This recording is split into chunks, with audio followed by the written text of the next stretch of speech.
Series জয়ের পরের ম্যাচেই ভরাডুবি, বোলিং ব্যাটিং দুই বিভাগেই বিপর্যয়। এমনিতে বিশ্বকাপ শুরুর মাত্র দিন দশেক আগে হেন হারে টিম ম্যানেজমেন্টের মাথায় আকাশ ভেঙে পড়ার কথা। কিন্তু ভারতীয় টিম ম্যানেজমেন্ট এই হার নিয়ে বিশেষ চিন্তিতই নয়, বরং হারের পর অধিনায়ক সূর্যকুমার যাদব যা বলে গেলেন সেটা সারমর্ম হল নিজেদের চ্যালেঞ্জ করতে ইচ্ছেকৃতভাবে কঠিন পরিস্থিতি তৈরি করেছিল ভারত, আর সে কারণেই এই হার। সোজা বাংলায় বলতে গেলে ইচ্ছেকৃতভাবে করা ভুলেই হার। নিউজিল্যান্ডের বিরুদ্ধে টি-20 সিরিজ আর 5টা সিরিজের মতো নয়। শুধুমাত্র জয় পরাজয় দিয়ে এই সিরিজের গুরুত্ব বিচার করা ঠিক হবে না। দিন দশেক পর দেশের মাঠে টি-20 বিশ্বকাপ অভিযান শুরু করবে ভারত। 2 বছর আগে রোহিত শর্মারা কাপ জিতেছিলেন।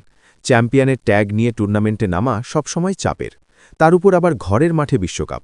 ভারতীয় কোচ গৌতম গম্ভীর নিজেও জানেন টিমের ওপর কী পরিমাণ চাপ থাকবে। তাই এই সিরিজে যাবতীয় প্রস্তুতি সেরে রাখতে চাইছেন তিনি।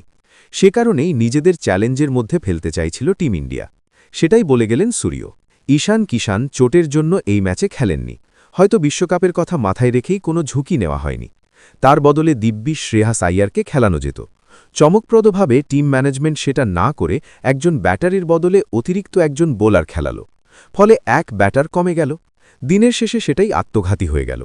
তাছাড়া এদিন টপ অর্ডারও দায়িত্ব নিয়ে খেলেনি। অধিনায়ক সূর্যকুমার যাদব বলছেন, আমরা ইচ্ছেকৃতভাবে 6 জন ব্যাটার খেলিয়েছি। আমরা চেয়েছিলাম 5 জন বোলারকে খেলাতে এবং নিজেদের চ্যালেঞ্জ করতে।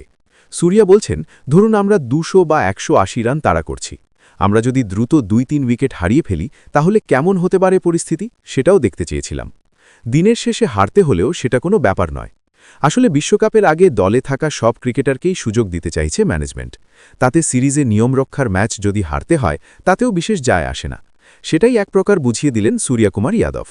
ভারত অধিনায়ক বলছেন, বিশ্বকাপে যারা খেলবে তাদের প্রত্যেককে আমরা দেখে নিতে চাইছিলাম। সেটা না হলে অন্যরকমভাবে দল সাজাতাম।